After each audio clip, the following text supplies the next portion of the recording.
All right, listen. I'll only fight for $1 million, and if it's a pro wrestler. Only pro wrestlers, man. I don't want any Vanderlei Silvas or Dwayne Ludwig's kicking my ass. I want a pro wrestler, and if you can get it so that it's worked, don't tell me about it. I don't give a fuck. I want the win, and I want $1 million, all right? That's it. I'm telling you, man, Takada will do it. Takada will do it. I want a pro wrestler. Hold on. Hi, I'm Eddie Bravo, and welcome to my crib.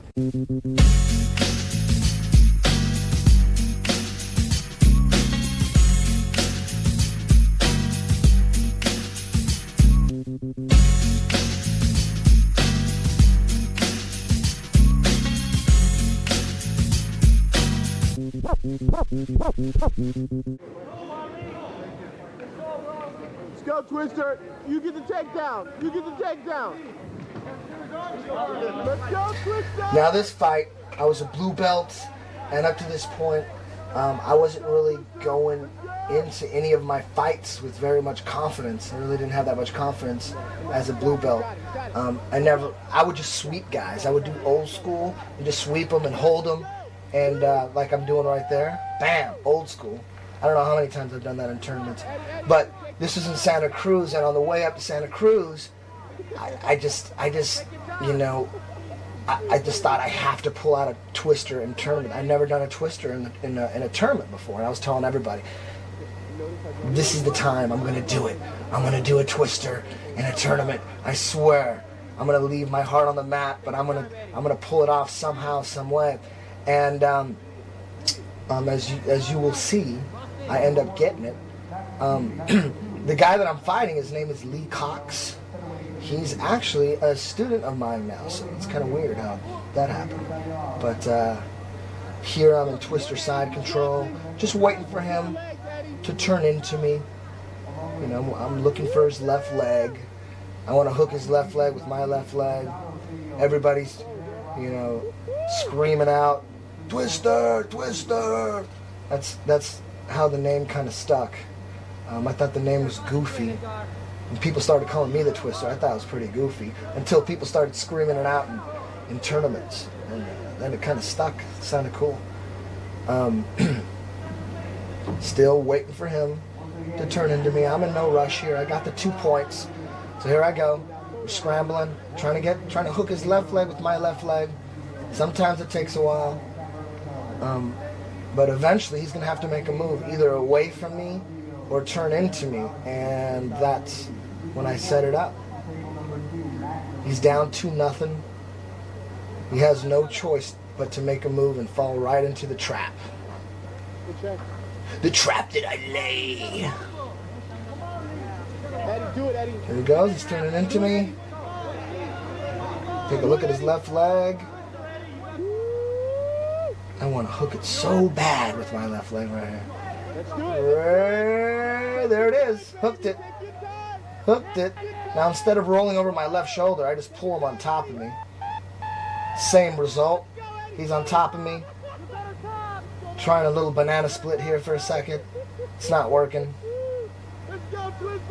So I'm switching from the banana split to the twister. Right here, I can't believe I'm actually going to pull it off. I know I got him. There he is, cranks on the neck. He taps on my head. It's over. I'm freaking out. I pulled a little Funaki thing there from Pancrase. That's pretty much it there. First twister ever in Copa Pacifica. That's competition for you white boys.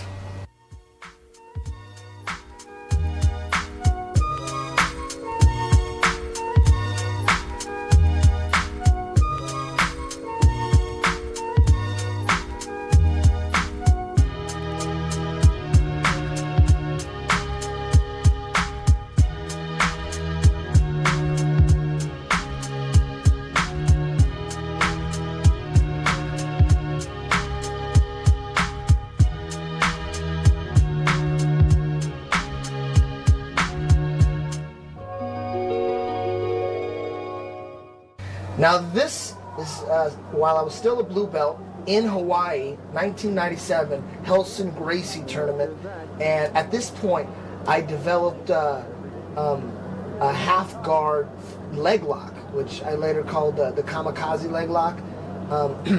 I thought I was just going to kill everybody with it. I thought this was the new thing, you know, just especially because I end up getting this guy in it. See, he's in my half guard, and it's really hard to explain, but it's kind of like a calf crank on his right leg without using my hands. I'm going to end up just using my legs. Right now he's in the lockdown.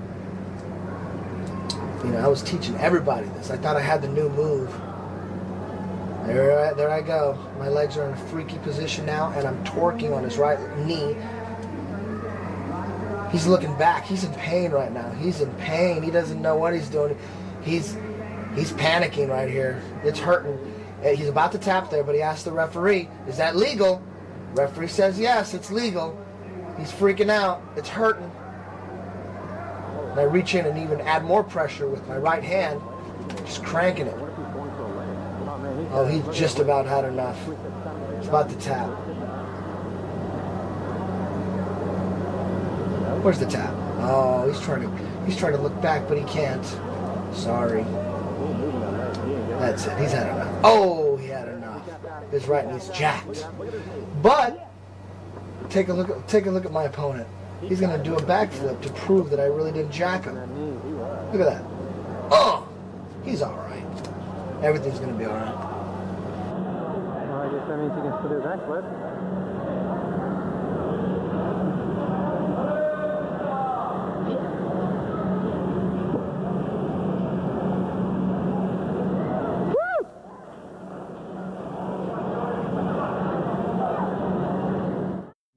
Some people think that there's no money in jiu-jitsu. Well, I'm proving them wrong. I tapped out Royler Gracie, and I'm blowing the fuck up.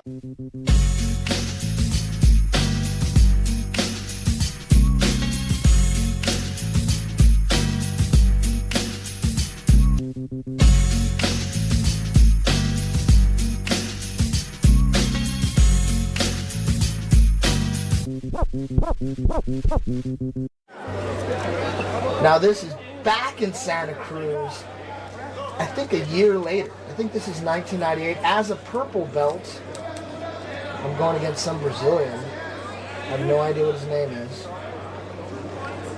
Got him in the lockdown. Now I'm setting up for a sweep right here. Got him in the lockdown. Look at my left arm. It's creeping in. I'm going to reach and try to grab his left collar. Once I reach his left collar, his right arm is stuck. Once I have the right collar, with my right arm now, I'm going to grab his left elbow and set him up for the sweep.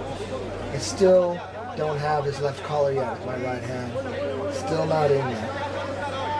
But once I have his left collar and my right arm is around his left elbow, take a look at my left foot. It's going to come in from half guard and hook on the inside, and we should get swept. Still trying to reach for that left collar. I think I got it. You can tell by his shoulder. It's pretty tight. Now I got to set up my right hand. I have to make sure his left arm is sucked in. Once I get it on top,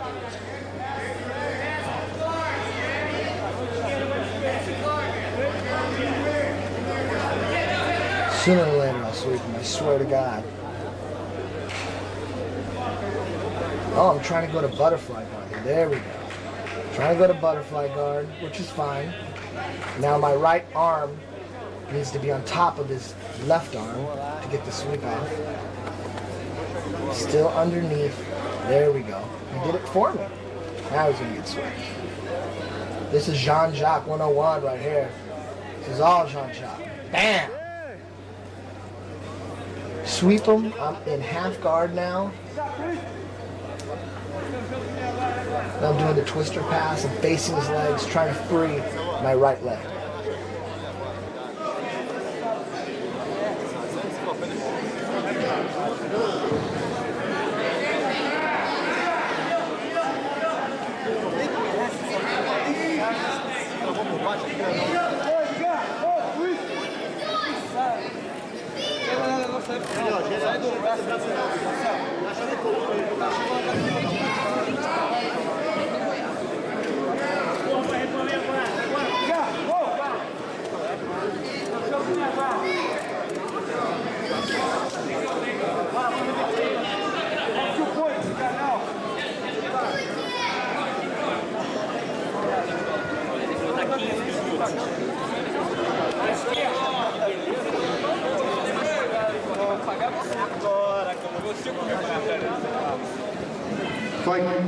The next fight, ring 2, Greg Chahar, Marcelo Alonso, and... There I go. I just passed, set up the twister.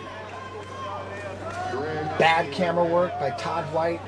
I gotta get the twister, gotta get the twister. Zooms in and he misses it. Now he's caught in the twister. It's pretty much over for him at this point.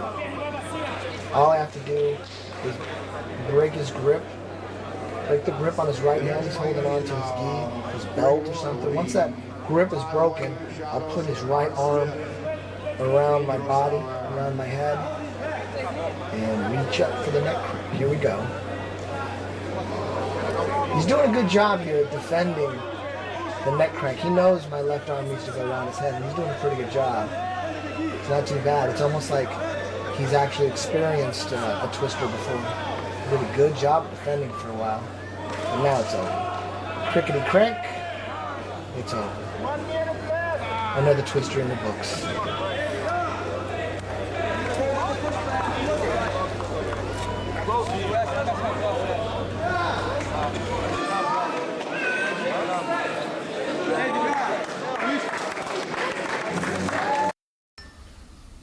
Now this room is the room where I count my money. I stack it up by hundreds. Of course I move this out of the way.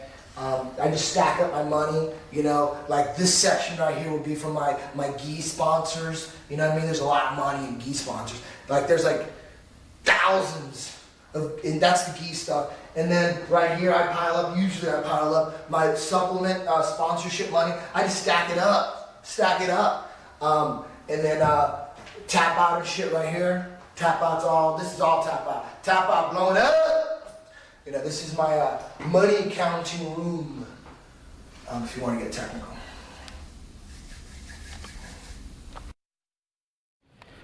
Stay calm, Eddie. Do your game, Eddie. Now this particular fight, it was my first no-gi tournament fight, and I showed up to the tournament. There wasn't that many people, as you can tell by the background. So we had to mix up the weight classes. This guy I'm fighting right now, he's 185 pounds, and I was like 155. And it was basically like a four-man tournament. It was, you know, me, him, and two other guys. And he wanted his money back. He drove all the way in from Santa Barbara or San Luis Obispo, and he was pissed off because he drove a long way, and now he has to fight a guy that weighs 155 pounds. He thought it was just a waste, you know. He wanted his money back. So I convinced him. I said, hey, listen, it's going to be a good fight. I know I'm small, and I know you want to fight guys your own size, and I know you think it's going to be an easy fight, but I promise you, it'll be a good fight. Let's just do it, man. Let's just do it. And I had to convince the guy to fight me. He thought I was just way too small and it would be too easy. So, the drills, Eddie, the drills. I was pretty confident I could beat him, though. Here I got him in full guard. Climb, Eddie. Okay, we got 5 seconds, get 2.3. Trying to set up an arm bar. There we go. Nice high guard, but the guy was pretty strong.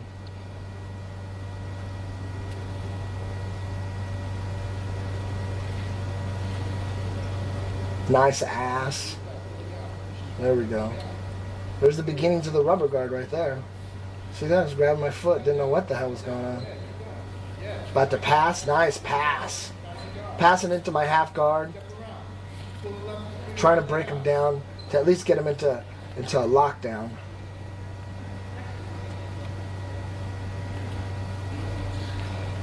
There we go. Another move, Eddie.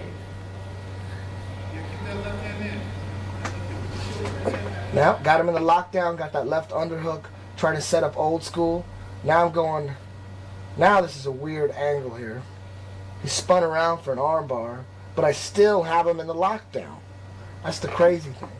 Spun around for an armbar, and to tell you the truth, I thought maybe he could have it too. I was like, what the hell is going on here? I have him in a lockdown and he's going for an armbar.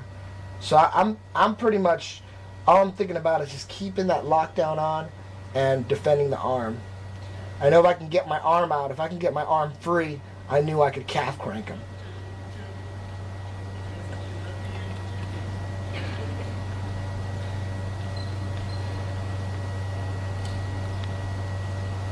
Still has a hold of my arm.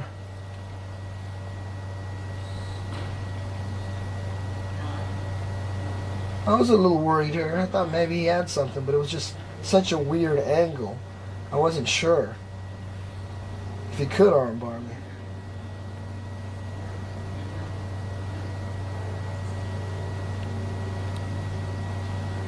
He's cranking. He wants that arm bad. He wants it bad. I still have him in the lockdown. My legs are... I know all I gotta do is pull my left arm out, and I'm going to reach up and grab his right toes and get him in a calf crank. There goes the arm, trying to escape the arm. Now instead of pulling his feet down with my hands, I rear naked choke it. I hug his ankle, get him in a rear naked choke, and really crank it down. Way to go. That was the first and only time I've ever gotten that particular style calf crank. I don't know what the hell happened there. I was worried for a while, dude.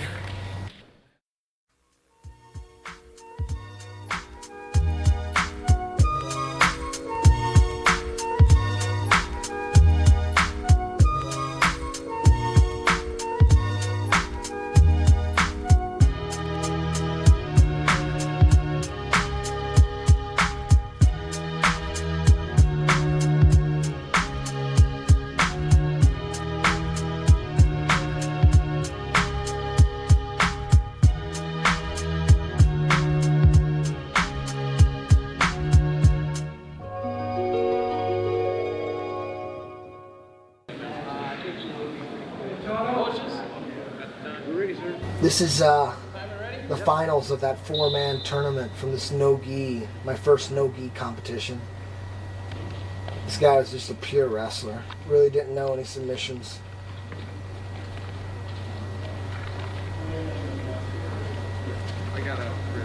I was extremely confident in this fight. I could just tell the guy's just a real strong wrestler. He didn't have what it takes to finish someone. He's doing half Nelson right here. That's a good indication.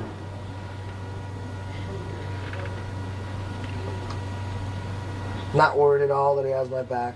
Not at all. He's going for a full Nelson there. That guy's trying to full Nelson me. That's awesome. Thinking about leg riding me. He's in my half guard now. Not worried about a thing. Sit up looking for old school. 5 minutes. About to sweep him.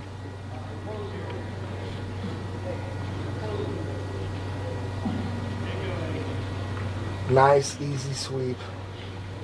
Can always rely on old school in tournaments. People just give it to you.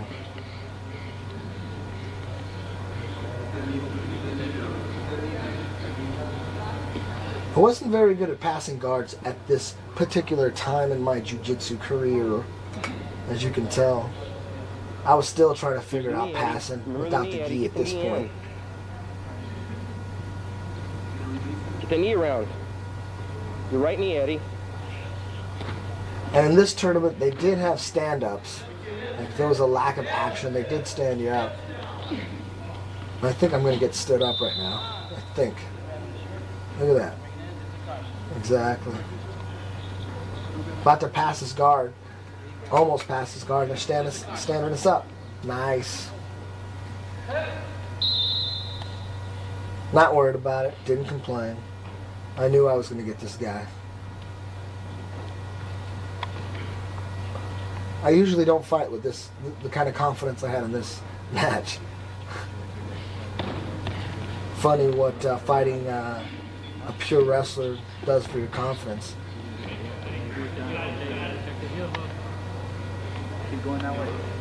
I'm faking a leg lock here.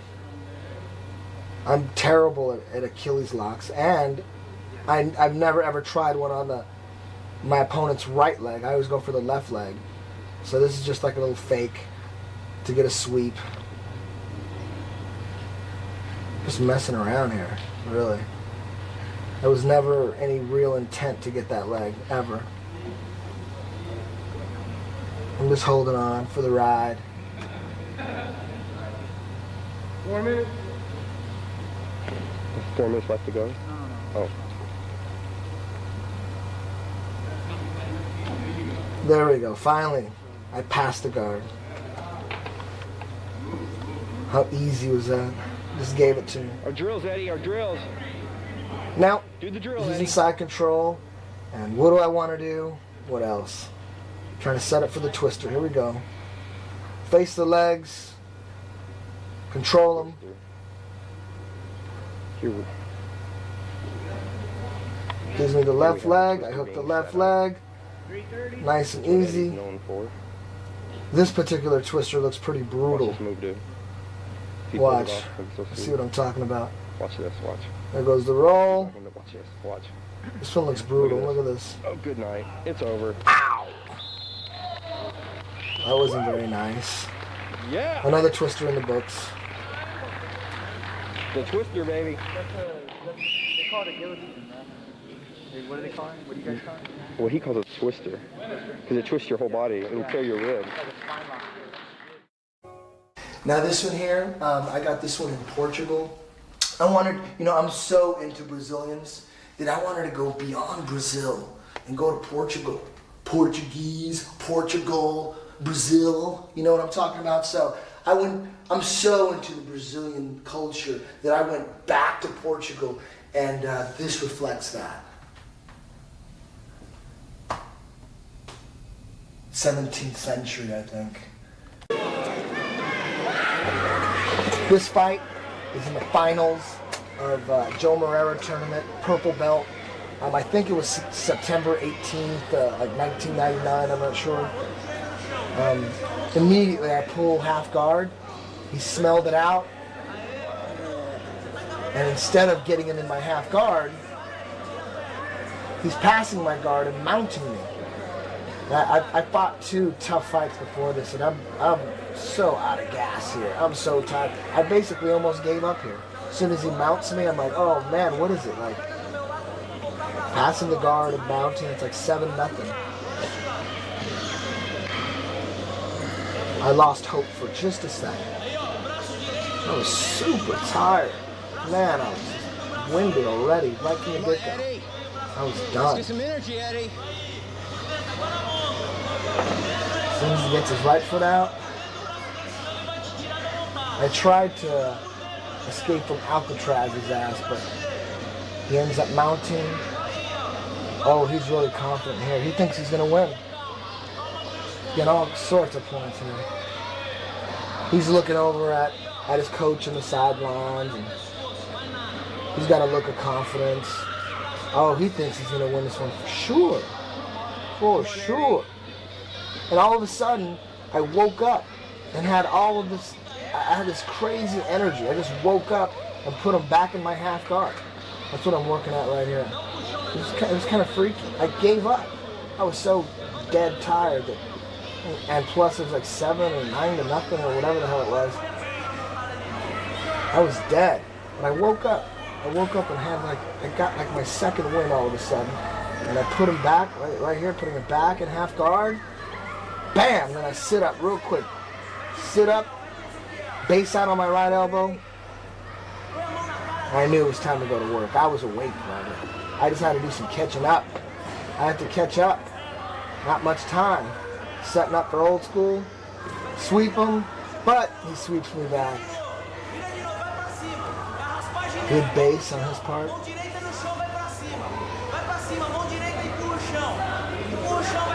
Excellent base. So, what do? Old school his ass again. Sweep him again. Grab that foot.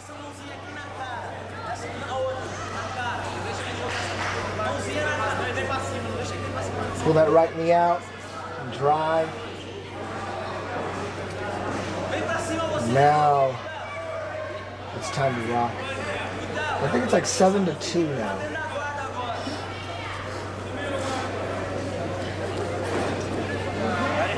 Sellout crowd in attendance tonight. I think 17,000 in attendance.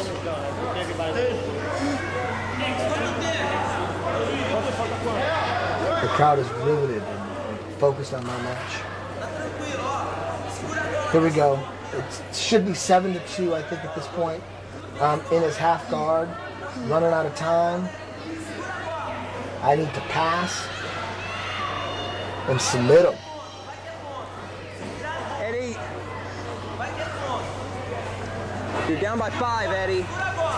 You're down by 5, Eddie. The fight looked so good for him just a couple minutes ago. Come on, Eddie. They're mounting.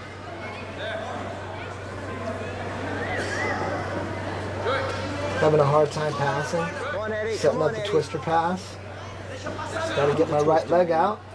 Oh, nice. There we go. Nice. Pass. Gave me the points. It's 5-7 at this point. And all I want to do is set up the twister. Setting them up here. Come on, Eddie. He reaches back and just gives it to me. Crank on his neck, and I let him go here because I felt his knee just fall apart. His knee was just not in a good spot. And I mean, his knee just popped. I just let that thing go. And as you can see here in just a second, he's going to be in some deep, deep pain. I mean, that's no joke right here. We get a good shot of him. That's some pain for your ass. That guy's knee was not lined up right.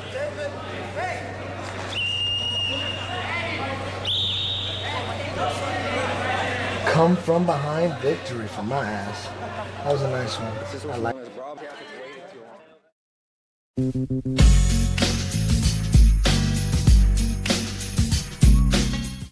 This is where I make my acai. That's right, I home brew my own acai. Make it here. Import the berries from the Amazon. Make it right here.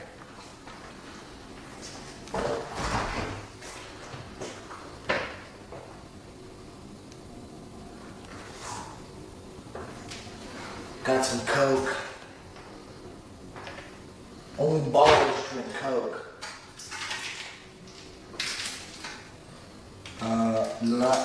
Lamb loin. Living large, yo. Cristal or Chardonnay. Is that the same thing? That's not the same thing, is it?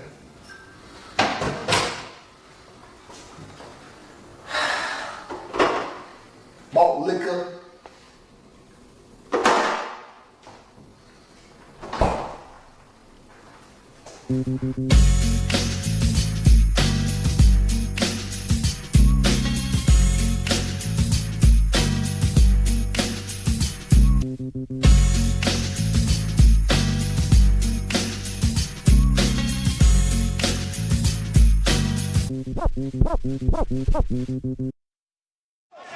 This is also as a purple belt, me against NHB fighter Joe Camacho. This is my first fight with Joe Camacho. Nice crowd on hand. Pulled half guard like I always do, and just guess at what I'm trying to set up. Old school. Finally got the left underhook. Easy old school. That was easy. Didn't even have to let go of the lockdown, you know. Didn't have to pull my right knee out. Sometimes you don't. Now I'm in Joe Camacho's I guess you could call that. I would call that. What kind of guard would you call that? That's crazy. Open guard. Yes, open guard. And here I go with the underneath pass this time. As soon as I grab his collar with my right hand, he's done. This is my money pass. Right here. Get his hips off the ground. Nice. Control him. I passed and got to his left side, but I want to be on his right side, set up for the twister. Higan Machado's calling out for the twister right now. He's saying, twister, twister, and then Jean-Jacques goes, don't listen to him. Don't listen to him. Whatever you want to do. Whatever you want to do. Because Jean-Jacques didn't want Higan to give it away. So now I'm setting it up. I look over at Higan and Jean-Jacques a little bit, give him a little, cocky little nod, like I got this guy. What a dick I was. Look at right here. I'm a dick.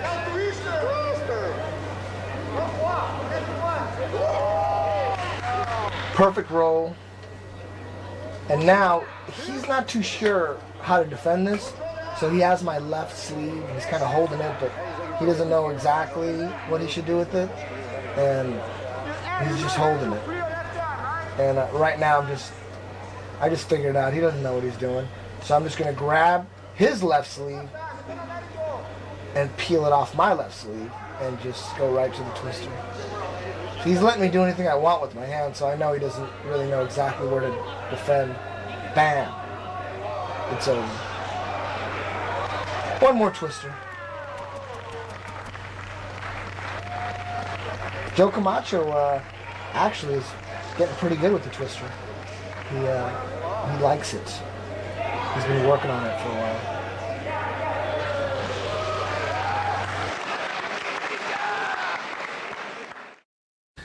Now this picture I got when I was in Poland. I think it's 13th century Plebinski. It represents what I think a perfect woman is.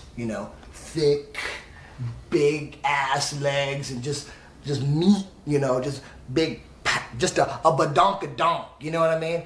And basically, that's what I'm, that's what it tells me, and that's how I express myself through my art. Now this is a crazy story. I'm going against Jamie Walsh. At the time we started at Jean-Jacques together, then he defected and went to a guy named Gerson school, and we met up in a tournament. This guy was my teammate, and we were pretty good friends too. And now when he left the school, we pretty much stopped being friends. Not because we hated each other, but there's no reason to be friends when you go to a different jiu-jitsu school. That's betrayal. So we met up in this match and went at it. Here we go, in typical position. Got him in the lockdown. And he's hip to the old school though. See how he's keeping his left foot away? He's not letting me hold on to it. He's hip to it. So I'm gonna have to go to plan B or plan C here. Old school doesn't work 100% of the time. Nothing does, so I decided to just go right to full guard. He wasn't giving me that sweep. But when they have their left foot so far out, they just give you the full guard. So that's where we're at here, full guarda. And about 4 years after this fight, I think this is 99 or something, I'm not sure, 98, 99, but back in late 2001 or 2002 it was, Jamie came back to Jean-Jacques Machado's school, and he once again became my teammate. And he actually, when I won the trials in October of 2002, I knew I was going to Abu Dhabi now. So this guy's a personal trainer. Jamie ended up being my personal trainer as far as weightlifting goes. And I never really weightlifted before, but Jamie's the guy who trained me for free.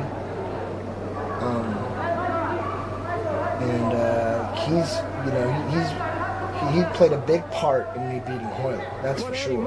I needed every ounce of strength that I could muster up to beat Hoyler. And Jamie, train me for free after the trials up until Abu Dhabi.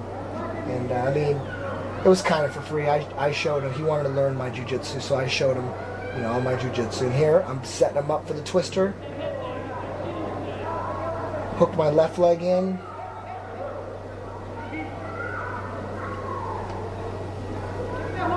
He knows he's in trouble now. That left leg is in deep.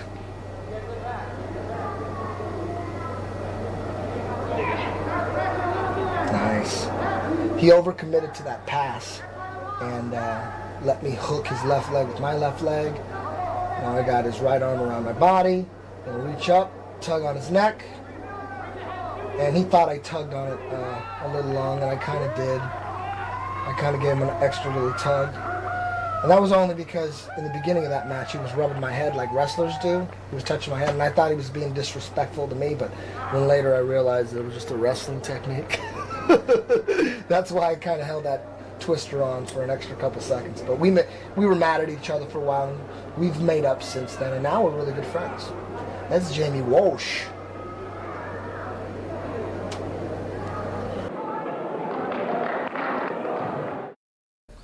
And this vase, I traveled to India for. Got it in the Himalayas. It was made 200 years before Christ. And there's a couple of reasons that I wanted to get it. One reason is that it represents eternal life, you know, and that's what I'm all about. And the other reason, I can't really mention it, but I'll give you a hint.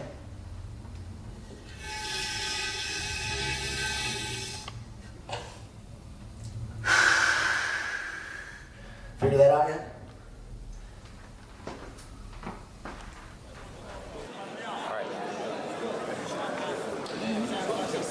This was at the Copa Pacifica. I think this is 99. Still a purple belt. This was in the open division. This was the same tournament I twistered Joe Camacho in. And this is actually the open. I decided to try an open. I never did the open before. And this guy wasn't really much bigger than me. He was probably about 10 pounds bigger than me. That's about it. We're basically the same size. And he was a Brazilian, representing Joe Moreira while he was in the United States, but he was in some other school down in Brazil. Now I'm setting him up for the Jean-Jacques sweep. I got the overhook on my left side. I'm trying to reach for his left collar. You can tell I got it there. By the tightness of the gi on his left shoulder. When you see that, when I reach like that for the left collar, that's all I'm thinking is sweeping. That's it. Try to get him to butterfly guard, and then from there, go ahead and sweep him to my right. Yeah, there it is. Yeah, that's a nice gi sweep. Need the gi for that one usually, unless you get it and swept him, couldn't control him. Drill time. Thought I could mount him for a second, and he rolled me. Now he's in my full guard, but I'm up on points. 2-0.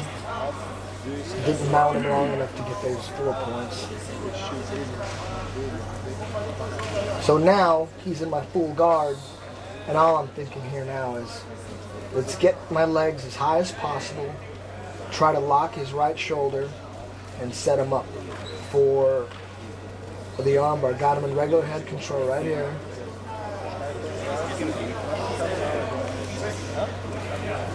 See how I'm not playing the typical jiu-jitsu game? I'm not grabbing the collar, not grabbing the sleeve. That's very hard to do. That's one of the reasons I decided not to teach with the gi. To get my students to play their guard like this as opposed to just grabbing the collar and grabbing the sleeve, that's asking a lot of people, because this is really hard. It's not easy. It's much easier to just let him posture up and just hold on to his collar and his sleeve. It's way easier. This is hard, to keep his posture down and keep him controlled. It's a lot harder. So I didn't even want my students to have those collar bad habits. Although I'm grabbing the collar here, just trying to hold him down.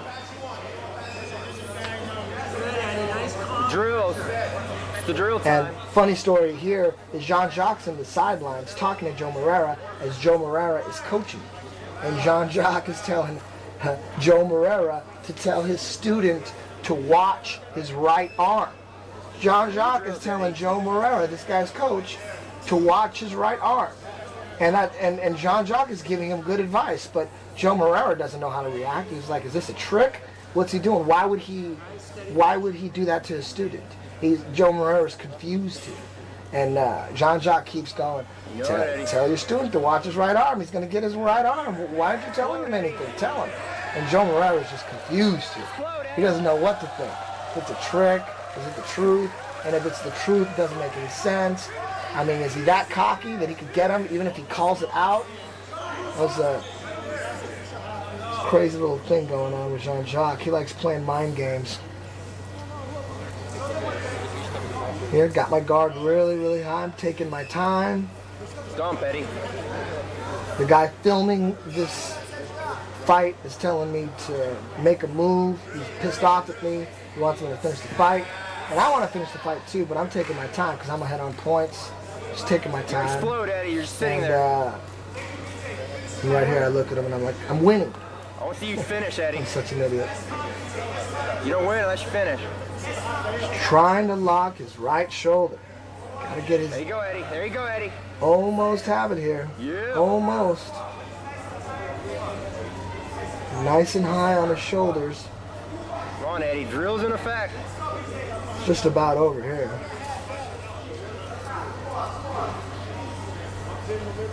Once my left leg comes over his face, Do it, Eddie. Do it's it, Eddie. done. If I can get my left leg over his face, it's Just over. like class, Eddie. There Just we like go. class, Eddie.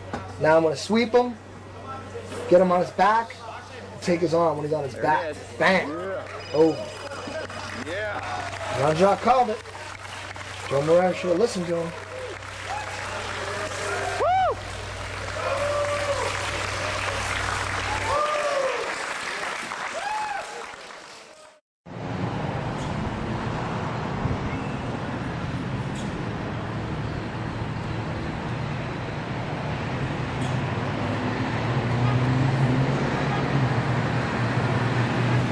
You know, I won the North American trials, and with that money, I bought this limo. I bought a Jaguar with the money.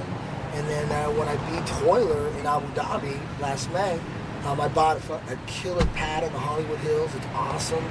And I never thought I could get so much pussy from being this grappling stuff. I mean, everywhere I go, they're like, oh shit. You're the guy who tapped Hoyler Gracie. You're the guy who tapped Hoyler. Everywhere I go, I'm getting bitches. It's so awesome. So, I mean, anybody can do this. So if you're out there training your ass off, you know, you're a blue belt, you can do this. You can be a grappling star like me, get all the honeys, all the crazy cash. It's awesome. I mean, don't you want to drive in a limo and live in a pad in the hills? Dude, pursue your jiu-jitsu dreams. There's a big pot of gold at the end of the rainbow. Trust me, it's awesome.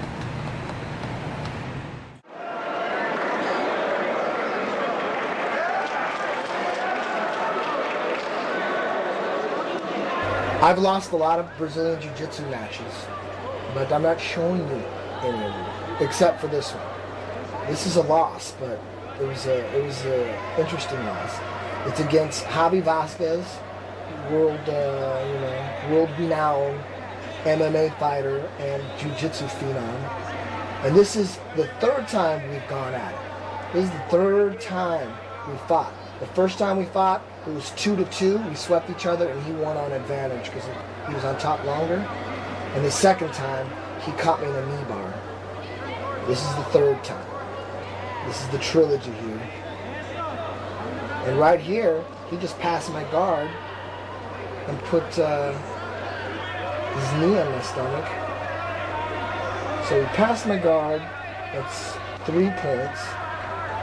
2 points for knee on the stomach, and 3 points for passing the guard is okay. It's 5-0. I was really good at math too in school. I swear I was good at math. So it's 5-0.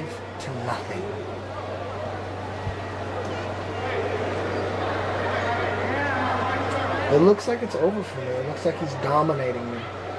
It's like I don't have a shot here. See, I want to get him. I want to use the setup that I got Jamie in, like, you know, from behind. But I need to get my left leg deep inside his left leg. And he knows I'm trying to do it, and he keeps brushing that left foot out. He is controlling me here. Seems like, you know, I don't have a shot here.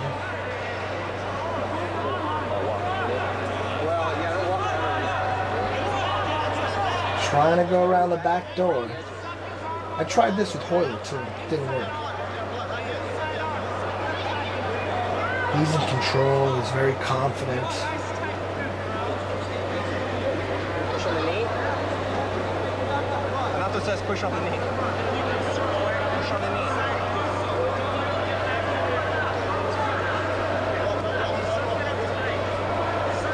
There we go. That was nice and deep. And then once the feet are crossed, he can't brush the leg off anymore. So he's trapped. Got to cross the feet. Now he's caught in the web. Oh, setting up the twister from behind. That's Fernando Vasconcelos, Brazilian Jiu-Jitsu world champion and MMA fighter, reffing. Oh, looks like Javi got caught. In the background, John Awano laughing. Can't believe this technique. He's caught. I feel like when the fight's over here, I feel like I'm gonna get him. I feel like it's over. He's caught. I have his arm. See what he's doing?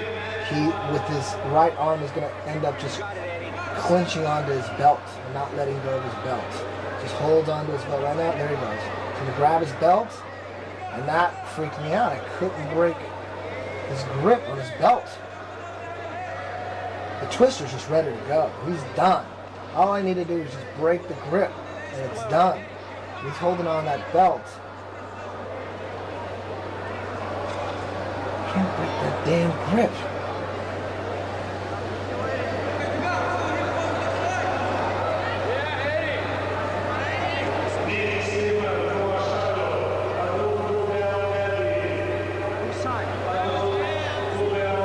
He doesn't like being in this spot. Not a very comfortable spot. Especially when we got the lockdown on his left leg. It's nice and tight. At this point, I feel like I still have him. He get dragged back to the middle of the mat. I feel like I still have him. I really don't think he can hold on to his belt like for the whole match.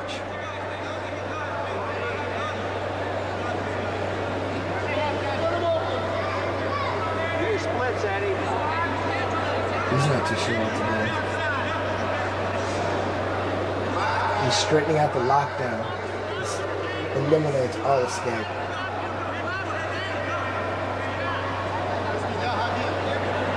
Still trying to break the grip from his belt.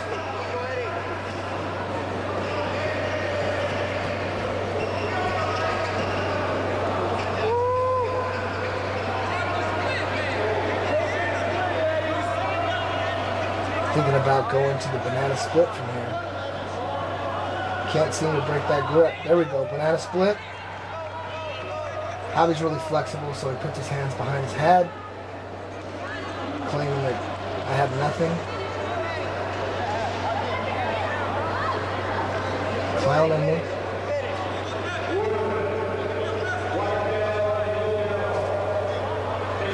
Going back. Working on that grip. He's holding on that belt pretty tight. Now I'm thinking, maybe I can go to a calf crank from here. There we go. Going to the calf crank. Going to the calf crank. Well, he doesn't know I'm going to the calf crank. He thinks I was jumping down a split. Oh, he was going to kick back and put his hands behind his head, clown me again until he realized I was going for a calf crank. Now he's panicking. Oh shit. Not the calf crank. Not the calf crank. Oh shit. I gotta get out of here. Can't get out of here, dude. You're trapped. Oh, back to holding his belt. Damn. I'm behind 5-0 here. So now I got the hook in. I went from the twister to the hook to get the 4 points. How to get the points? It's 5-4 now. 5-4. And all I got to do is put my hook in again and I win. All I got to do is get the hook in again and I win. He's blocking that hook. All I have to do is get the hook in and it's 8-5. But he escapes. Super tired. All I had to do is stick that left foot in there, man. It was hard to sleep for a while after this fight. Now, he escaped. He's in my half guard. And the fight's pretty much done here. If I could sweep him here, I win. If I sweep him, I win. Time's up. Javi Vasquez wins 5-4. Based on that opening pass and knee in the stomach. Even though I lost, it's one of my favorite fights.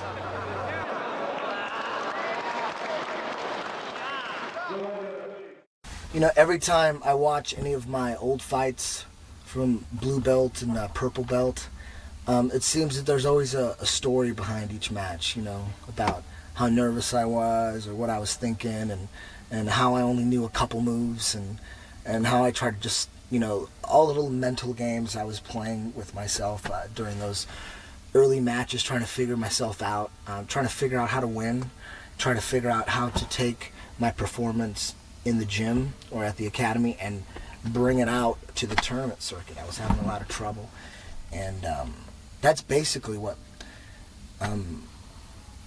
you know, my jiu-jitsu is all about, is just trial and error and just trying to figure everything out, you know. At first it was a mental thing, but you know, once I conquered that, then I could really, you know, focus on the physical, as long as you have the mental game taken care of. And that took years. Grappler's Quest 2000. Opening fight. This guy is Joao Silva, the son of the guy who runs Dojo. Immediately I pull half guard.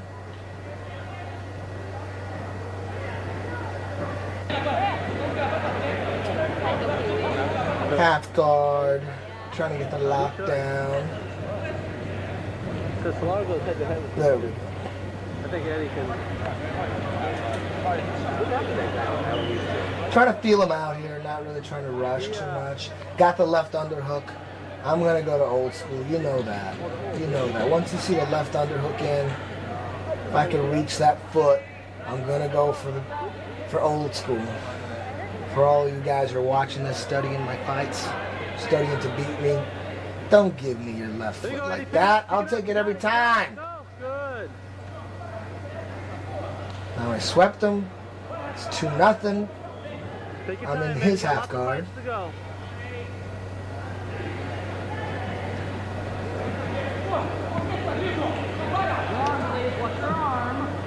He does a pretty good job, though, at not letting me pass. I was in his half guard, and he's going to put me back in his full guard. Not too bad. Oh, that's what he's doing with his left foot. That's what Beast does. Nice. So now he did a good job. Fuck, I'm back in full guard. Now I'll tell you what, man. This guy, no kidding. A lot of people get really nervous before fights, and he's going to go for an armbar here. And I'm kind of worried. But I just power out of that thing. Like I was saying, a lot of people get nervous before fights, you know, tournaments. He's really yanking on my headgear. I was pissed off. He just yanked my headgear off. I was like, no. I don't need to put it on. Forget about it. I'm pissed off. He didn't have to grab my headgear and rip it off. Now back to my original point. He must have been really nervous before this fight, because really, man, my face is right in his crotch right here. I'm trying to underneath pass, and it smelled like, you know, a lot of guys have the runs before tournaments. A lot of guys, that's common. It's very common. He must have had the runs and not had any toilet paper, man, because the guy, it stunk bad, man. It was not pleasant at all. The guy needed some baby wipes bad. So I'm going to go for the underneath pass here, holding my breath. Very toxic at this point. Don't let him put his hooks in. Watch the shoulder lock. Still working for the underpass, but he's doing a good job of getting his hooks in. There we go. True story, by the way. I'm not talking shit. That was a true story about the whole, baby wipe thing, man. The guy needed to be more prepared. He was pretty nervous, obviously, before that fight. There we go. Underneath pass. Gets on his knees. Set up for the twister. Really quick. That all happened so fast. We'll show it again. Underneath pass. Right to the D'Souza. Double ankle. Bam! Take him over. That's ninja right there, man. Now, at this point, I could have finished him off right here. But I decided to hold on and wait. I'm not actually trying to finish him here. I'm just holding the position, because the week before, someone wanted to put the twister in, a reporter wanted to put the twister on the website, and when I did the twister a week before, I did it too quick. They didn't have their cameras out, so now I'm actually waiting for guys to pull out the cameras. You can see me nodding. I'm waiting for them to get ready. I don't want to finish it off yet. Make sure they get the pictures. I want her to get up on the internet, I'm an arrogant little prick, I know it. Just wanted the twister up on the net. Needed people to see it. Now the camera's all ready, everyone's snapping the pictures. And I'm thinking about him yanking the headgear off my head. I didn't like that at all. So I'm gonna go DEFCON 4 on him right here. Look at rear naked choke, neck crank. Bam! That was for pulling my headgear off. That's it, little payback. Usually don't go to the rear naked choke. I call that DEFCON 4. They usually just go to the S grip. But I owed him.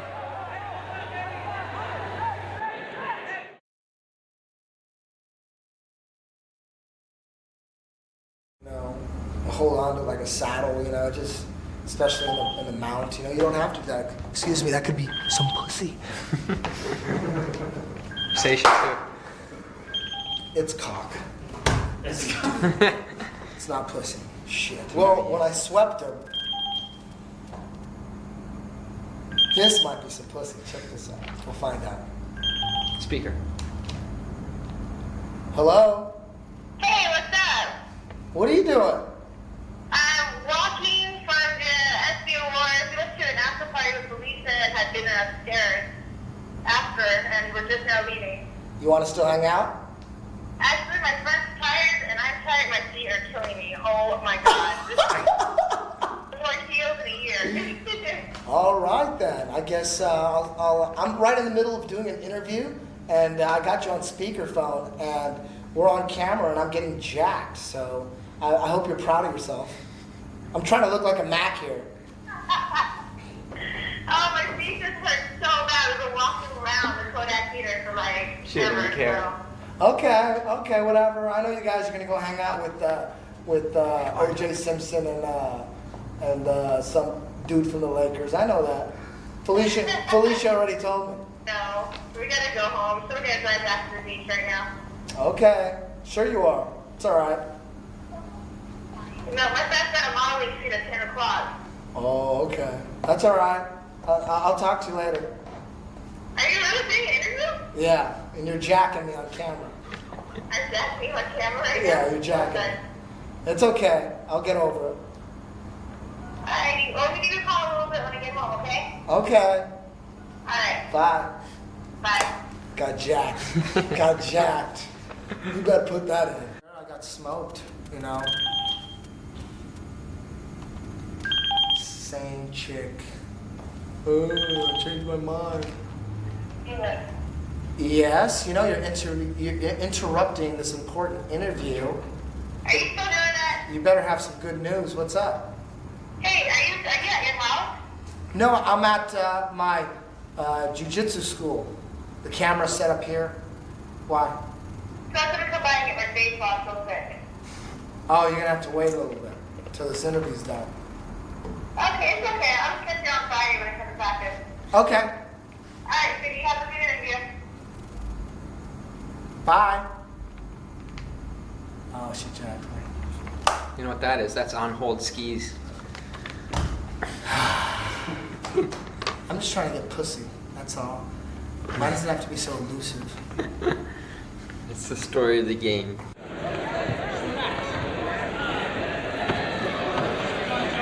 Now, I never know who this guy is. It's either Todd or Trevor Lally. They're a couple of fighting twins. They fight MMA. They're really good grapplers. They live in Arizona. I don't know if this is Todd or Trevor. I always get them confused. But they're both pretty talented MMA fighters. And I fought both of them actually in this tournament. And this is the first one. Oh, I wonder what I'm going to do. Either I'm going to shoot a high crotch or I'm going to pull half guard. You guess. Man, Hey, my man! how terrible does my stand-up look? Oh, I pulled half guard. Amazing. Man, Amazing. I need your phone number, bro, before you leave. Okay.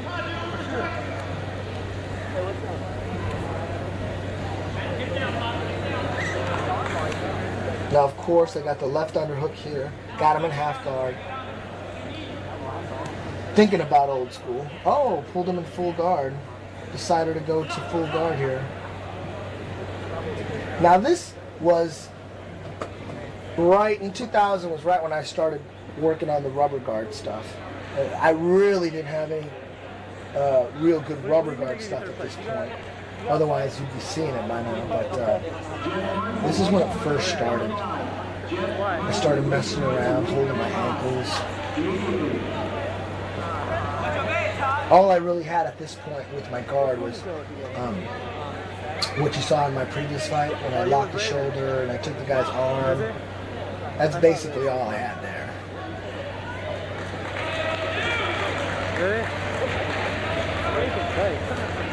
See right here, I could have had London here. Could have had Omoplata, the easy invisible collar. You see all that? I didn't know shit back then. Just trying to figure it all out back there. See? Look at that. I'm grabbing the ankle. Look at that. I don't know what I'm doing. I'm just holding on. And I would watch this videotape and look at this and I would think, wow, there might be something there. And I just started experimenting. Right here, I was just freeballing. I was just doing whatever came natural here. This is all accident stuff. I was just grabbing my ankle, just holding it high. Really didn't have anywhere to go from here, really. But I knew that by watching the videotape, I knew that there was something there. Nice shot of his ass. How much time's left? A minute? Eddie, you got 2 minutes, bro. Let's go. Let's go, Eddie. Oh, pulling right out of my guard like Matt Hughes. Nice. Pulls out of my guard. Now he's going to attack my feet. Ooh, he wants a toe hold or something. And I'm a little concerned. I'm a little worried. Try to stay calm. Watch your feet, Eddie. Kick that foot free. He's going to figure for that foot, Eddie. Kick that foot free. Everybody's freaking out. My boys are really worried about the toe hold. They think I'm going to tap. His boys are giving him all sorts of advice on how to tweak it and how to turn it and where his hand should be. Everyone's freaking out and yelling at this point. And all I knew is that I could just get my right leg out and around and have his back. That's all I knew. Hey, there we go. Now my hook's in. Yet he still has the toe hold, and everyone, people at this point think my ankle's gonna break off, but it really didn't hurt at all. He didn't have any leverage. He had the toe hold, but he had no leverage. Now I get his back, sink the choke, put the choke to him. He taps. Here you go, Eddie. You all right?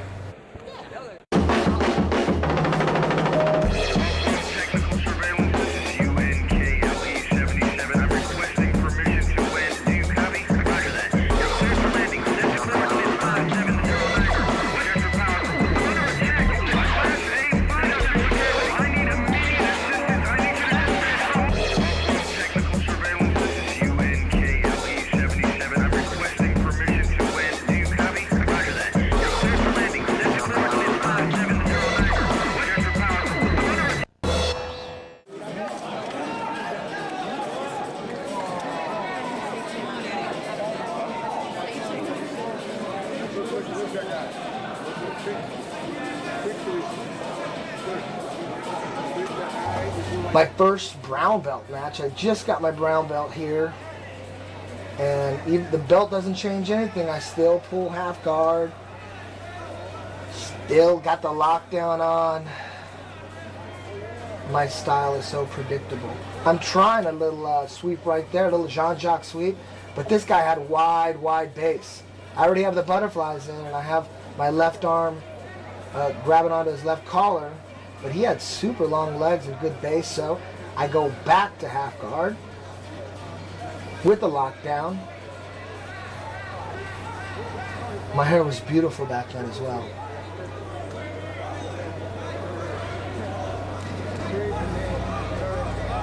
Got him in the lockdown, just trying to get the left underhook in.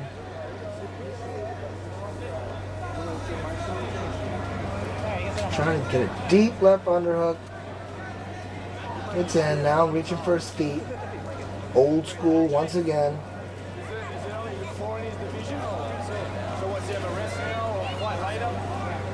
He does a good job at defending the initial old school attempt.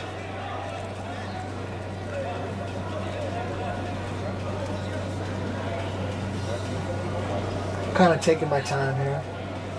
No time to hush. There we go. Tugging on that foot.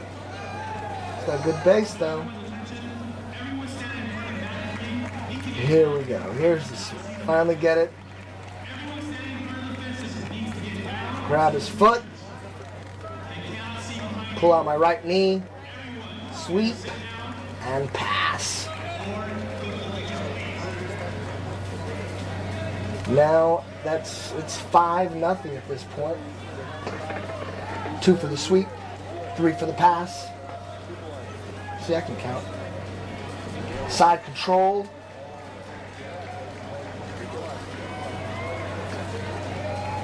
Now either I'm going to try to mount him or I'm going to set him up for the twister. I think I'll set him up for the twister. He's delaying it though by holding on to my right sleeve with his left hand. Kind of pissing me off. I hate that. There we go. Let that shit go.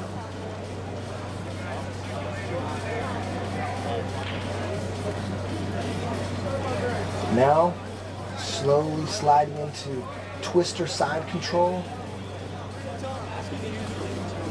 Waiting for the legs. He's got to make a move, or I'll just win by points.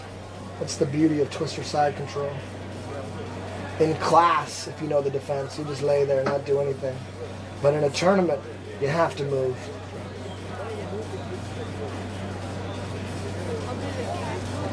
So I wait and wait until the perfect opportunity. Oh, there it comes. There it comes. He turned into me. I hook his left leg. Instead of rolling, I just pull him on top of me. Next move with my left arm. Underhook his right arm. Tony D'Souza in the background.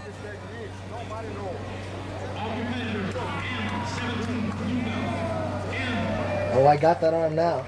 And you can see his left arm is trapped between my legs too. So it's hard for him to tap now. He's tapping with his foot, but I don't feel it. So I have to go to DEFCON 4. I didn't think he was tapping. Now he's tapping, but he did tap. I just didn't see it. He was tapping with his foot. And Jean-Jacques didn't see it either. Scotty on the mat.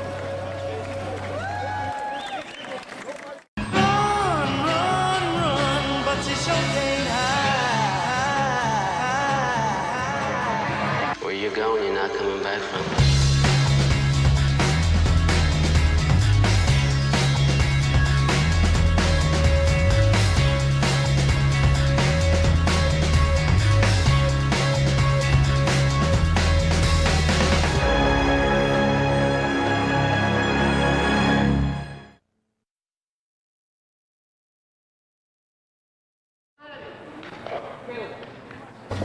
Opening round of the trials, and this fight was kind of freaky because this guy was talking a lot of shit before this fight.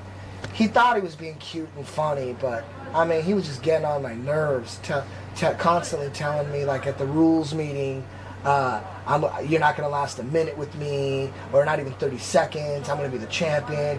You know, don't worry about anybody else because you'll never get through me. And I was just like going along with him, like, yeah, you're right, dude. I think I could last 2 minutes with you, is what I would tell him. You're underestimating my defense. And I would tell him that. And he kept going. And right before the tournament started, we were the very first match. This was the first match of the tournament, of the North American trials. And all the fighters all together in one room the warm-up room. Everyone's stretching out, warming up. And I'm like warming up next to him. I'm like stretching out. And I go, oh, there's Alan Teo. And, you know, I go, that's the guy that's favored. You know, and he goes, don't worry about Alan Teo. You won't even get through me. I should worry about Alan Teo. So I told him, I go, let's warm up. Let's warm up, me and you. So I just jumped on him and we started warming up. And I put a clinic on him. I was just put omoplatas and triangles, armballs. I was just sweeping him everywhere. Now, I mean, I just did whatever I wanted to do with him. And we were fighting like in 10 minutes. And people were just like, I mean, everyone was, there's old school again. You can always count on old school. And, you know, after we were done rolling on the warm-up mats, I had never felt so confident. I was supremely confident, even more confident than that wrestler kid I fought. I mean, because I just put a clinic on this guy, so I knew I was going to beat this guy. This guy had nothing. So I just old schooled him. Now I'm going to pass. Looking for the pass. Jean-Jacques Machado in the background.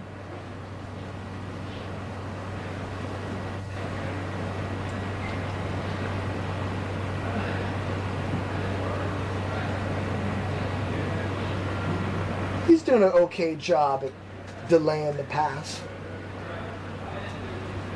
Gotta give him a little credit. Doing a good job pushing me away. Kind of annoying.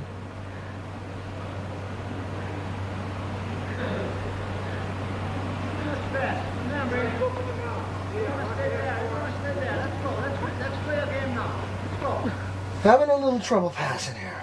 Come on, let's do this.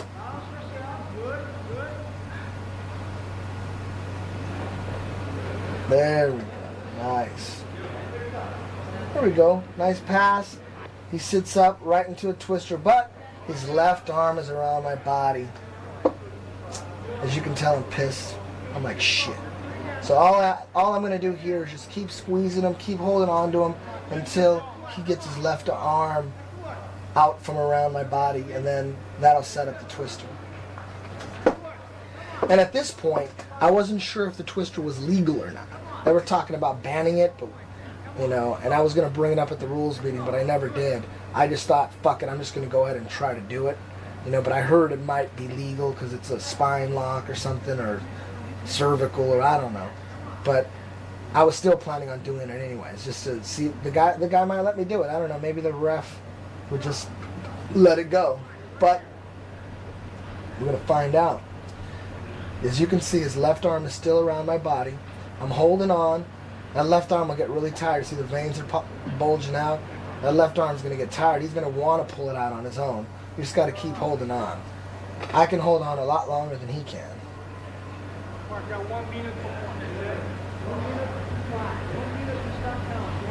He's going to want to pull that left arm. Watch. He's going to, as soon as he does, it's over.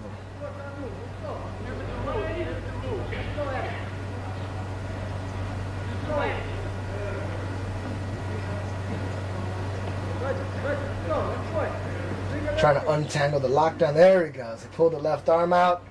He just fucked up. Now he fucked up. Now he's just going to give me that right arm. Look at this. Oh, they always do that.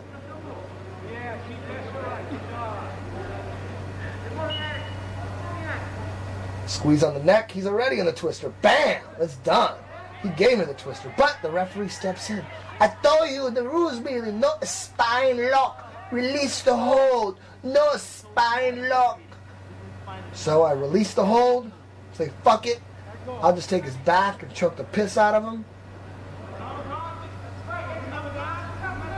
There it is. Over under. Anaconda. Go right through the choke. Yeah, it's over. It's over, Johnny. I think he actually choked with the. I think he's gonna or tap with the Dan Severn grip as opposed to the rear naked. I go rear naked, and he's tucking his chin, so I just go Dan Severn right there on him. That's the Dan Severn. That's over. And then after the fight, this clown tells me, right here, if this was MMA, I would have kicked your ass. I would have kicked. He goes, it would have been different if it would have been MMA. Right here, he tells me, it would have been different if it would have been MMA. And I said, yeah, I would have knocked you the fuck out.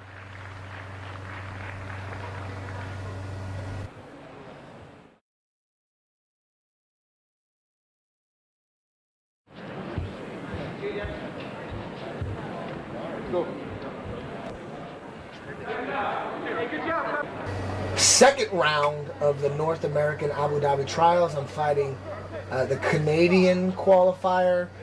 Surprise, surprise, I pull half guard, try to get the underhooks.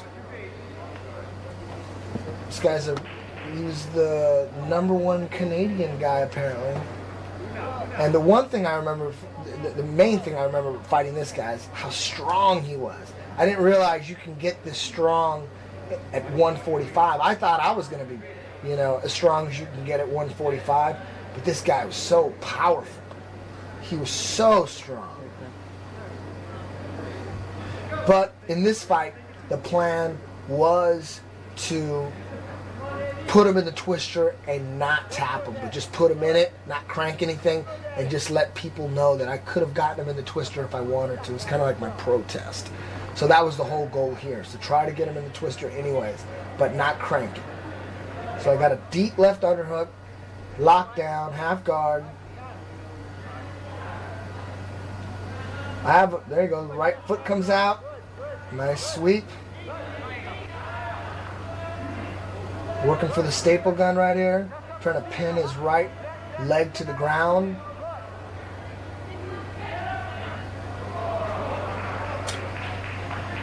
What I end up doing is getting him in the lockdown from the top and keeping his left leg over my shoulder and then passing. Once I control his right leg with the lockdown, then I pass. Kind of freaky. There we go. You missed it. Couldn't really see it from that angle.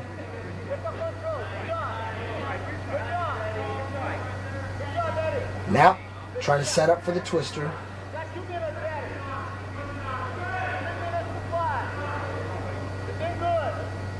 Got to keep his back on the ground now. Try to control him.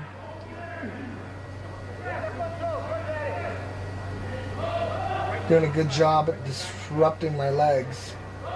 Getting his hooks in there.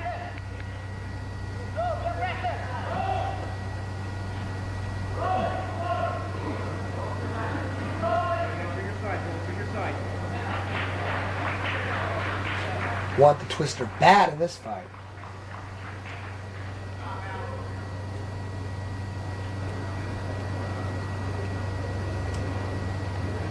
He's not giving it to me though. He's not really turning into me enough. Right here, I almost have it, but now he's turning back towards his left and he basically just gives me the mount. So I take it. Wanted the twister, but I'll take the mount. Now I'm going to try to set up an arm triangle here. Trying to get head and arm from the mount.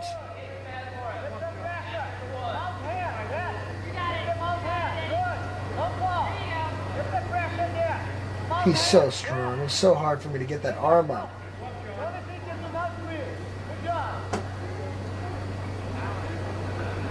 Apparently we're too close to the edge of the mat.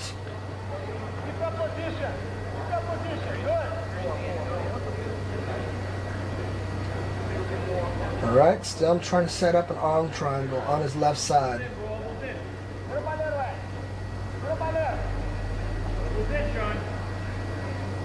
But he's doing a good job at keeping his left wrist down.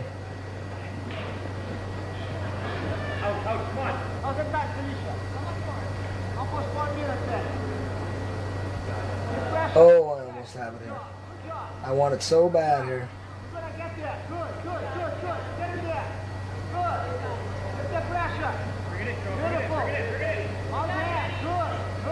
Not giving up on it. I can smell it. There we go. I can smell it.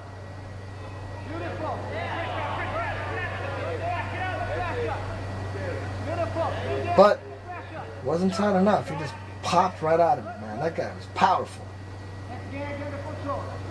Oh, damn. Lost the mount. And now right here I'm thinking, how much time is left? I mean, should I start working on guard stuff here? Or should I just sweep him again and get on top and make sure I win this fight?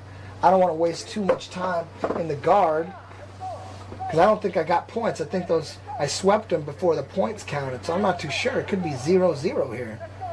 I think I mounted him and swept him before the points counted, so I go, you know what? I go right to half guard, forget about the full guard, and let's get the points and make sure we win this fight. So now I'm gonna get him in that calf. Look at that, the Kamikaze calf crank again right there. It's nice and tight, but not tight enough to make him tap. It's causing some pain because he ends up letting me sweep him. I end up sweeping him because of this Kamikaze leg lock right there. To relieve the pain, he just rolls to his back. He doesn't like it. He looks back. Got the left underhook in. Still have the Kamikaze leg lock in.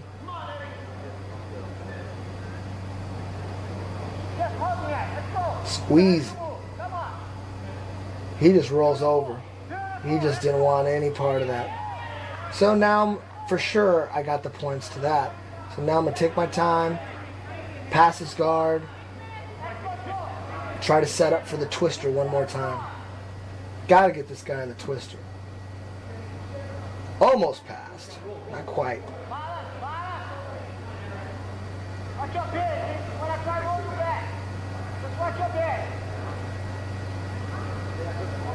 Playing footsies here. Trying to get my right foot out. Got it out, but he's got me in some like reverse. No arm triangle. I think he's excited. I think he thinks he has something, but he has nothing. He does another cavalcade.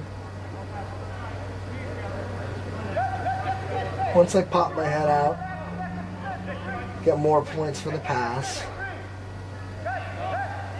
So it's basically 5-0 here. It should have been 9-10. It should have been 9. If you would have counted all the points, it would have been like 15-0 right here.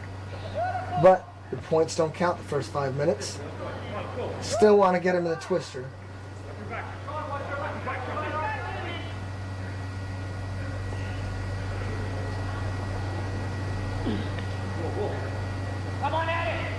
There we go. Set it up. He just gave me the twister there. Now, like I said earlier, I wanted to get him in the twister. I don't want to get disqualified or anything. I want to go to Brazil bad.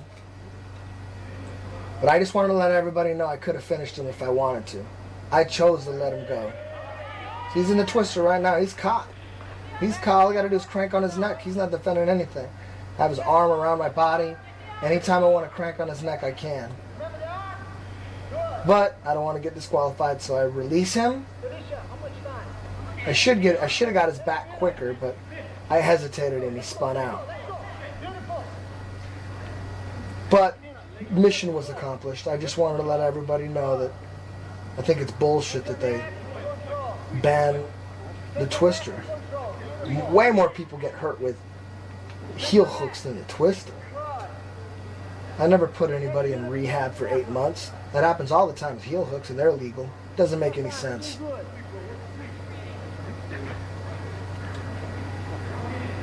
Take your time. No hurry. No hurry. He has to get out. Now I'm super tired here. I'm gassing here. I basically just, there's like a minute left, and I mean, I would like to finish him, but I'm dead here. This guy wore me out. Trying to put his body in all these different positions just gets tiring. He's pretty fresh. He's just going along for the ride. He hasn't done anything up until this point. So I know there's like less than a minute left, and I'm like, fuck it. I put him in the twister. I made my point. Let's just ride this out. Lock pretty good, lock pretty good. I'm dead tired. Got to save some gas for the finals. Less than a minute to go. Doing good. Balance, balance, balance, balance. Beautiful. Just trying to control him. Stay there. Good. Trying to make sure he doesn't get too crazy. 30 seconds. Watch your neck. Watch your neck, travel. Going for a little guillotine on me. Good. Good. Good. Turn it. Right out. Right the head out. Good. 20 seconds. 20 seconds. Watch out. Watch out. Good. Good. Time's almost up. Oh, look, he gets a sweep. I think he gets 2 points for that. So it should be 2-15, but I think it's 2-5. It's over. Man, I'm dead tired here. I'm worried about the finals. Finals are 20 minutes. I'm like, damn, I'm beat down here. I probably shouldn't have smoked all that weed the night before. Me and Mark Lehman toking it up.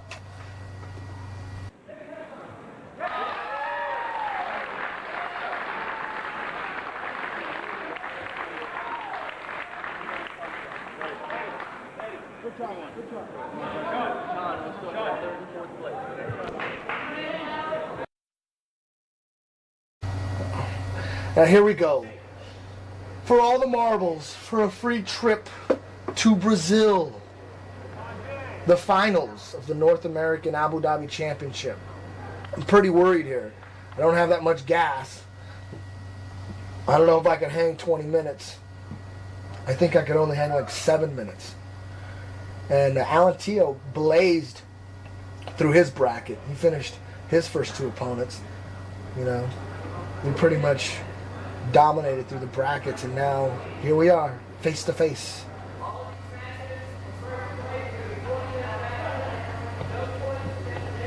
I'm either gonna double leg him, slam him, or pull half guard. I don't remember.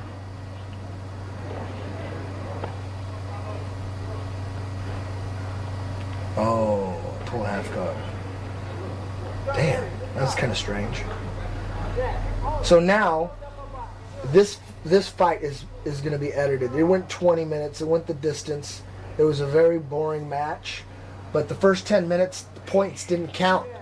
The second 10 minutes, the points counted. So I didn't really want to do too much or waste too much energy in the first 10 minutes because I was beat down. So I just, he had me in head and arm here on top, and I just had him in the lockdown. And we basically stayed this way until they said, it was the 10-minute mark, and points counted. I mean, for 10 minutes, he was in my half guard. Here we go. Now the points count. Now I go to old reliable, old school.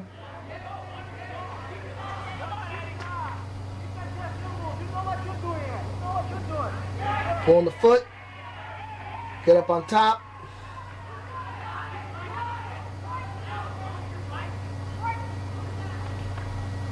Two points, 2-0. And now here we go to the end of the fight. Still 2-0. I'm on top now. Those last 10 minutes were just me on top holding. I just wanted to make sure I got to Brazil and I won this thing. I didn't want to make any mistakes, and I was out of gas. So right here, I don't want to get swept. I had a fear of getting swept here, and he could have tied me and possibly got the decision. So he was trying to sweep me and or guillotine me. So I would make all these coffee noises like he was guillotining me just so he wouldn't think about the sweep. He really thinks he almost has me here because I'm making all these crazy coughing noises. He thinks he has it. He's squeezing. He has nothing. He had nothing on me. I just wanted him to get his mind off the sweep because I was so tired. It would be easier for me to defend a guillotine than a sweep. So I'm coughing. Time's up. Stood up. I'm all right. There's no choke there. It's over. Going to Brazil. I did it. It's Felicia O. and K. Maeda, the red comet. Hell yeah. Karate in the house. I'm going to Brazil, baby. Jean-Jacques the Master.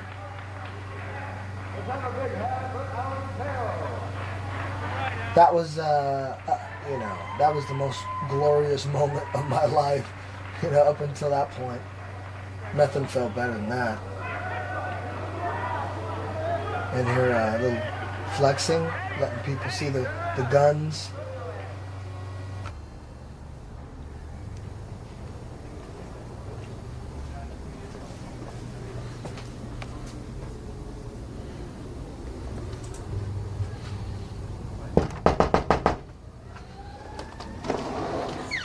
Hello, I'm Eddie Bravo, and this is actually my real crib.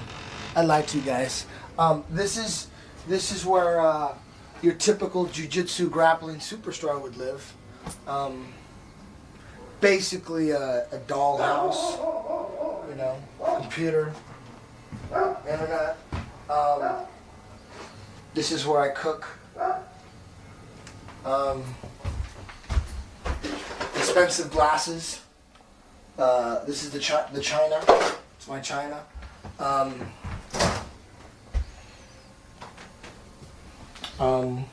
Yeah, this is what happens when you beat a grappling legend like Hoyler Gracie. You just make a lot of money, you know. You make a lot of money, just blow it up.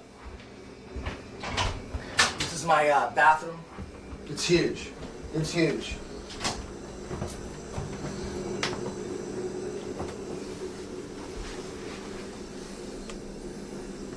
That's right, that's right. There's no money in jiu-jitsu. There's no money in jiu-jitsu.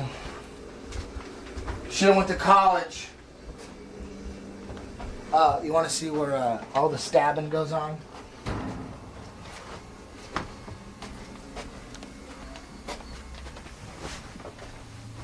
There's been a lot of vagina in this particular region right there. There's lots of vaginal evidence in that area. Male DNA as well. You know, we got plenty of that. That's about it, y'all. That's how I'm living. Jiu-jitsu superstar. Blow it up.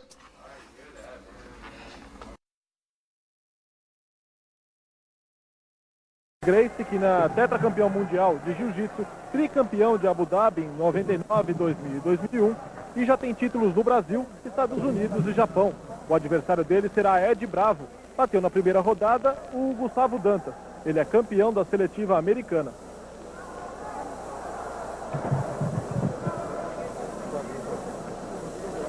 Já começando, portanto, para você, amigo assinante. O brasileiro com a camisa branca. Lembrando que o Royler Gracie venceu a Charles Pearson e o Ed Bravo venceu a Gustavo Dantas.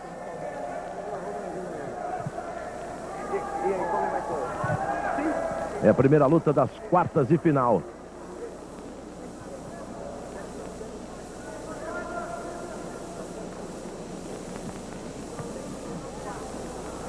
João Cássio Verdini, nosso convidado especial. As categorias vão afunilando. E as lutas vão ficando cada vez mais difíceis, né, Dani?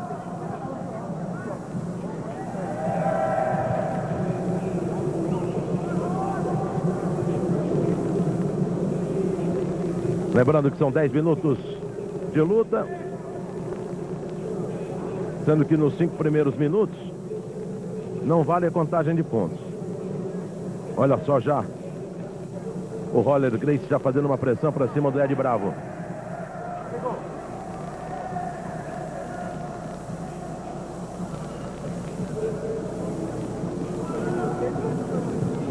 Está se defendendo bem o Ed, hein?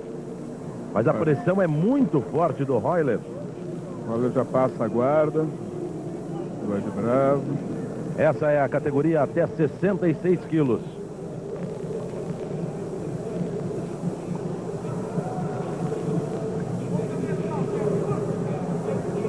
Até agora, Dudu, 2 minutos de luta e o Royler não tirou o joelho de cima da barriga do adversário ainda. Ele vai fazendo, vai pondo pressão, né?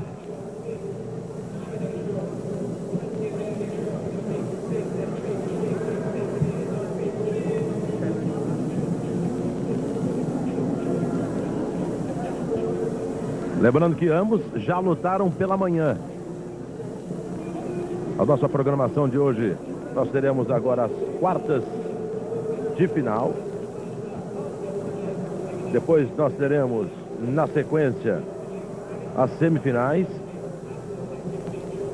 Aí a apresentação de Mr. M e o grande super fight entre Ricardo Arona do Brasil e Mark Kerr dos Estados Unidos. Veja como o Royler vai fazendo a pressão.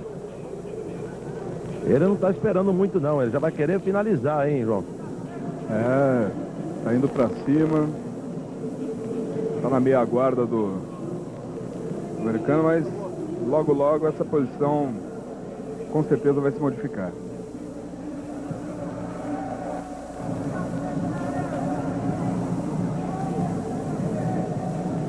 Roller Grace tem 37 anos, tá ali, ó, fazendo uma pressão.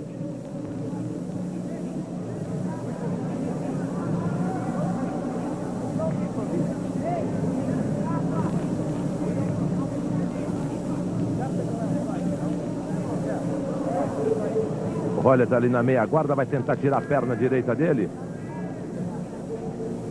Ainda estamos dentro dos 5 primeiros minutos. Não valendo contagem de pontos. O Roller vai ficar naquela posição, João, porque já nós vamos ter aí 5 minutos e vai ser facinho de tirar aquela perna direita dali e já fazer uma passagem de guarda. Com certeza. Ele começa a pontuar em cima do americano. Olha, já se movimentou um pouco, da passagem de guarda, mas por enquanto para ele não é interessante ficar se movimentando muito, se cansando. Nós temos aqui 3 tatames, 3 arenas. Tivemos pela manhã as lutas eliminatórias, foram as 8avas de final. Estamos nas quartas, depois teremos semi. Aí paramos com as lutas e vamos com o Mr. M. E aí voltamos à noite, na sequência do Mr. M, voltamos às lutas, apenas a luta, né? Ricardo Arona e Mark Kerr. Exclusivo para você, amigo assinante do Band Esportes. Tempo pé. Vai apitado do... A partir de agora, valendo pontos. Tá facinho agora, hein? Bom, agora se bem, João, que o Ed Bravo já se virou, ó. Ah, mas consegue, ó. Ah, foi pra guarda. Vai tentar fazer a passagem. Não consegue pôr a guarda o Ed Bravo. Vai estabilizar e vai montar.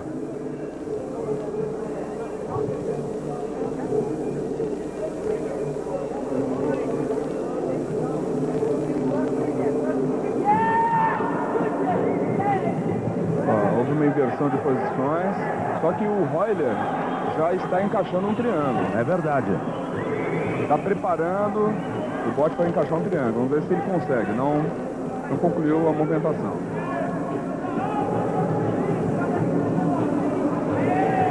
E houve uma pontuação do americano, hein? Uma raspagem do americano.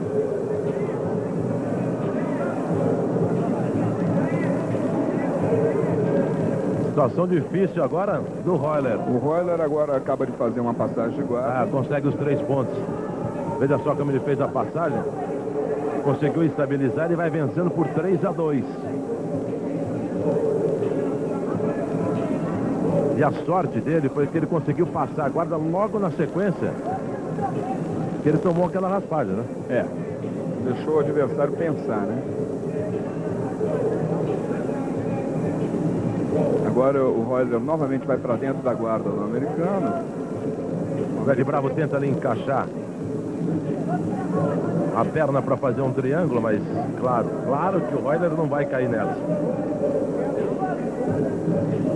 O vencedor desta luta estará enfrentando a Rami Iaria e do Léo Vieira. São 2 brasileiros. Tudo isso na categoria até 66 quilos. Diga, Fernando. Passamos os 7 minutos de luta. Por enquanto, 3-2 para o brasileiro. O americano está tentando fazendo uma chave, não era bem um triângulo, é uma chave utilizando os braços junto com as pernas. É uma chave que necessita de muita flexibilidade. Mas o Royler está se defendendo tá bem. muito bem, tá bem, Royler. Menos de 3 minutos para o final da luta. Agora você imagina, já lutou 10 minutos, agora tem que lutar mais 10. E aí vamos para a semifinal, mais 10. Se bem que o Royler terminou, né? Contra o Charles Pearson com 2 minutos e 57 segundos. E lembrando sempre que a final são 20 minutos, né? 20 minutos. Ó como já volta ali, o Royler tá bem. Vai vencendo por 3-2. Vai tentar fazer a passagem de guarda, hein? Aí passou, hein? Passou. Vai estabilizar. Ah, pena que não estabilizou. Ah, deu sim. 3 pontos. Mais 3 pontos para o Royler. Ih, rapaz, agora encaixou, hein? Tem que sair daí, Royler. Tem que sair daí. Tá vencendo por 6-2. Tem que sair daí. Faz muita força o norte-americano. Olha só, encaixou o triângulo. O Royler tenta. Ele pesou bastante sobre... Bateu a mão. Bateu o Royler Grace. Olha só, vencendo a luta por 6-2. Uma surpresa, hein? Uma grande surpresa. Ed Bravo dos Estados Unidos vencendo a Royler Grace. Primeira derrota do Royler em Abu Dhabi. Acaba de perder a invencibilidade. Olha, uma grande surpresa para todos nós. Vencendo o norte-americano Ed Bravo.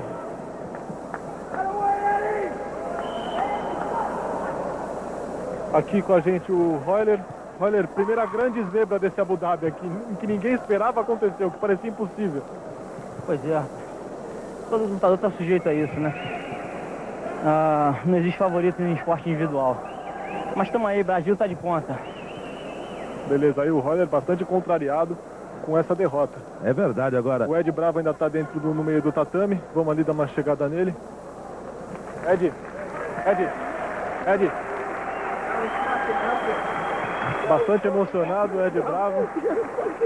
Enquanto o amigo assinante vai vendo aí os melhores momentos, ó, você viu? No momento que o Royler... Jogando bastante aqui o Ed Bravo. Agora, a experiência do Royler não poderia ter deixado o americano encaixar esse triângulo, João. Foi um erro de cálculo e nesse tipo de modalidade de luta, um pequeno erro de cálculo acaba sendo um erro fatal. Ed, great fight, huh? Thank you. Thanks. Thank you. Bastante emocionado, o Ed não consegue nem falar. You won a unbeatable man. He's a legend. I can't believe I won. Can't believe I won. Ele não tá acreditando, né? Ele não acredita, fala que o Royler é uma legenda do Abu Dhabi e não acredita que venceu até agora. Muito emocionado, Ed Bravo. Tá aí, ó, Ed Bravo. Primeira zebra, hein? Primeira zebra do Abu Dhabi 2003. Vamos para a luta de número 2. Rani e Arias do Brasil, Léo Vieira.